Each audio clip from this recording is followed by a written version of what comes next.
بسم اللہ الرحمن الرحیم۔ طالوت علیہ السلام کا بیان۔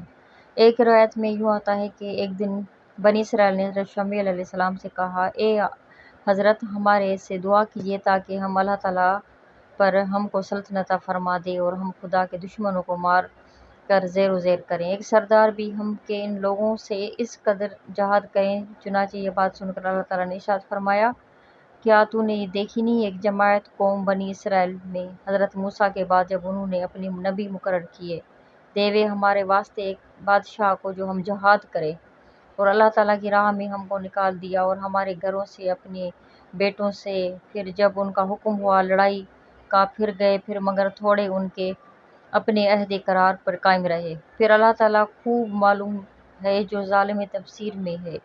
حضرت موسیٰ علیہ السلام ایک مدت بعد بنی اسرائیل کا کام بہتر رہا اور پھر جب ان کی نیت بری ہو گئی تو پھر ان پر غنی مسلط ہوا، یعنی جالوت بادشاہ کافر نے ان کی اطراف کی شہر چھین لیے اور خوب اچھی طرح سے لوٹا اور قیدی کر کے لے کر گیا، اور جو باقی بچ گئے وہ بھاگ گئے، شہر بیت المقدس میں جمع ہوئے، اور پھر انہوں نے بنی اسرائیل میں اور کسی کے چوپائے چراتا تھا۔ ایک دن چوپایا اس سے گم ہو گیا تو مالک چوپایا نے اس سے اس کی قیمت طلب کی، وہ جس سے فارش کرے تاکہ اس چوپائے کی قیمت معاف کر دے۔ شمویل نے پوچھا کہ تمہارا نام کیا ہے؟ اس نے بتایا، طالوت۔ جب شمویل نے اس کو مغلوب دیکھا تو ایک روایت میں یہ ہے کہ حضرت جبرائیل علیہ السلام نے ایک شاخ بہشت سے اسے شمویل نے طالوت کا اقداس ایسا سے ناپا تو اس کے بالکل برابر نکلا۔ پھر حضرت شمویل نے قوم بنی اسرائیل سے کہا کہ اللہ بادشاہوں کو انہوں نے حضرت شمویل سے نبی سے